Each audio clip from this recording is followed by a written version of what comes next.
हथौड़ा ग्रुप पाकिस्तान की तारीख का एक ऐसा खौफनाक बाब जो आज भी लोगों के जहनों में जिंदा है। तो चलिए आज कराची की गलियों में फैलने वाली इस दहशत की पुरस्रार कहानी से पर्दा उठाते हैं। ये साल था 1985 और शहर था कराची। एक ऐसा शहर जहां रात होते ही गलियों में एक अनजाना खौफ फैल जाता था और हर सुबह अपने साथ मौत का पैगाम लाती थी। तो हर दहशत की कहानी का एक आगाज होता है ना? इस कहानी की शुरुआत हुई कराची एयरपोर्ट पर।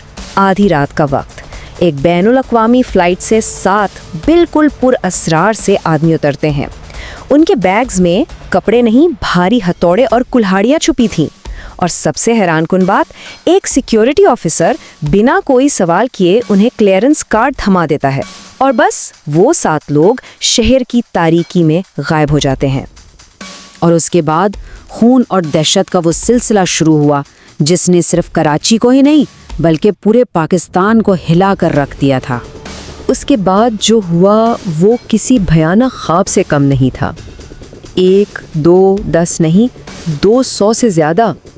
इतने ख़ानदान तबाह हो गए। सोचें, सड़कों पर, फुटपाथों पर सोए हुए बेबस लोग जो अगली सुबह देखने के लिए ज़िंदा ही नहीं बचे। बहुत जल्द प्रेस ने और अवाम ने इन कातिलों को एक नाम दिया, हथौड़ा ग्रुप।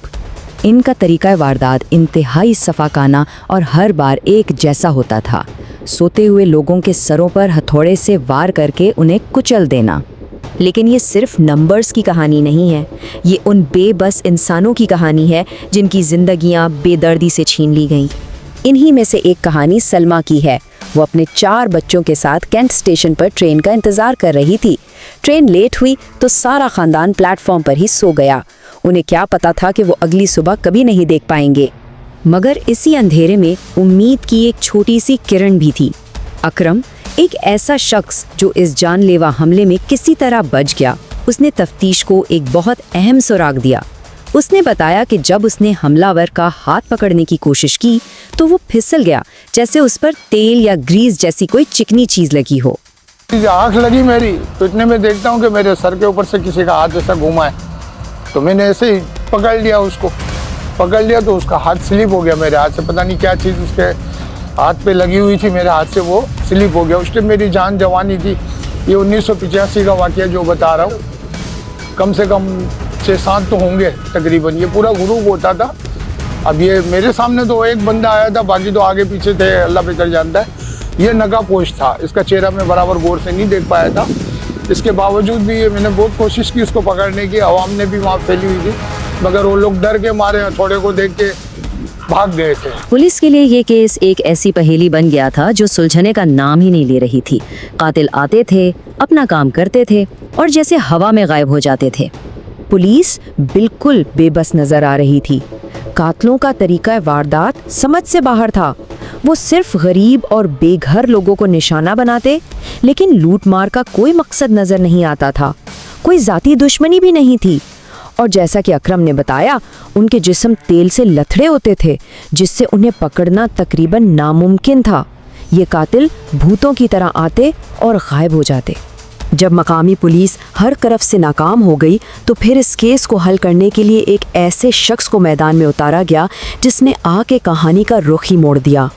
ये केस पाकिस्तान की elite force special service group यानी SSG के एक रिटायर्ड ऑफिसर कर्नल सईद के हवाले किया गया। और उनके आते ही इस ठहरे हुए केस में जैसे एक नई जान पड़ गई। और फिर तफ्तीश के दौरान जो हकायक सामने आए वो किसी के वहमो गुमान में भी नहीं थे। ये मामला किसी आम मकामी जुर्म से कहीं ज़्यादा बड़ा और गहरा था। अच्छा, तो तफ्तीशकारों के पास इस वक्त 3 मुमकिन थियरीज थी। पहली कि शायद ये कोई साइकोपैथ कातिलों का ग्रोह है जो सिर्फ कत्ल के मज़े के लिए ये सब कर रहा है। दूसरी कि मुल्क के अंदर ही कोई ग्रोह है जो अफरा तफरी फैलाना चाहता है। लेकिन तीसरी और सबसे ज़्यादा परेशान कुन थियरी ये थी कि इस सब के पीछे कोई दूसरा मुल्क है, एक बैनुल-अक़वामी साजिश। कर्नल सईद की तफ्तीश ने आखिरकार एक नाम पर फोकस किया, अम्मार। ये कराची में रहने वाला लीबिया का एक बैंक होल्डिंग इंचार्ज था जो दिन में बैंकिंग करता था और रात को इस खौफनाक खेल का मास्टरमाइंड था। इस पूरी साजिश को समझने के लिए हमें 1980 की दहाई के आलमी हालात को देखना होगा। 1979 में सोवियत अफगान जंग शुरू हुई, जिसमें पाकिस्तान अमेरिका के साथ मिलकर मुजाहिदीन की हिमायत कर रहा था, और ठीक उसी दौरान 1985 में कराची में ये हमले शुरू हुए। ये कोई मामूली इत्तेफाक नहीं था। और फिर पूरी तस्वीर साफ हो गई। ये एक मुनज़्ज़म बैनुल अक़वामी नेटवर्क था। अम्मार कराची में बैठकर सारी मंसूबाबंदी करता। हमलावर लीबिया में रहने वाले पाकिस्तानी थे, जो शाम की फ़्लाइट से आते, रात को अपना हौलनाक काम करते और सुबह होने से पहले ही वापस लीबिया के लिए निकल जाते। और एयरपोर्ट पर इंस्पेक्टर लतीफ़ नामी एक शख्स उन्हें जाली बोर्डिंग पास देकर फ़रार होने में मदद करता था। लेकिन सवाल ये था कि लीबिया ऐसा क्यों कर रहा था। इसकी दो बड़ी वजूहात थीं। पहली, लीबिया अमेरिका का सख्त मुखालिफ था और पाकिस्तान इस जंग में अमेरिका का अहम इत्तेहादी था। दूसरी वजह ये थी कि लीबिया को सोवियत यूनियन के ख़िलाफ़ अफ़गान मुजाहिदीन के लिए पाकिस्तान की हिमायत बिल्कुल पसंद नहीं थी। मकसद सिर्फ एक था, पाकिस्तान को गैर मुस्तहकम करना। इस खौफनाक कहानी का अंजाम भी उतना ही अजीब और अचानक था जितना उसका आगाज़। जैसे ही अम्मार पकड़ा गया और ये पूरा नेटवर्क बेनकाब हुआ, ये वारदातें उतनी ही अचानक रुक गईं जितनी अचानक शुरू हुई थीं। कराची की रातों में हथौड़े की आवाज़ें फिर कभी सुनाई नहीं दी। लेकिन हैरत की बात देखें, इतना बड़ा केस, इतनी दहशत, मगर इस पर कभी कोई बाकायदा अवामी मुकदमा चला ही नहीं। जो गैर मुल्की मुल्ज़मान थे उन्हें मुल्क बदर कर दिया गया और बस बैनुल अक़वामी दबाव और सिफारतकारी के नाम पर ये पूरी फाइल खामोशी से बंद कर दी गई। ऐसा लगा जैसे इंसाफ पर्दे के पीछे कहीं गुम हो गया। हथौड़े तो खामोश हो गए, लेकिन क्या इन 200 से ज़्यादा ख़ानदानों को कभी इंसाफ मिल पाया? ये एक ऐसा सवाल है जिसका जवाब आज भी तारीख़ के औराक में कहीं दफन है।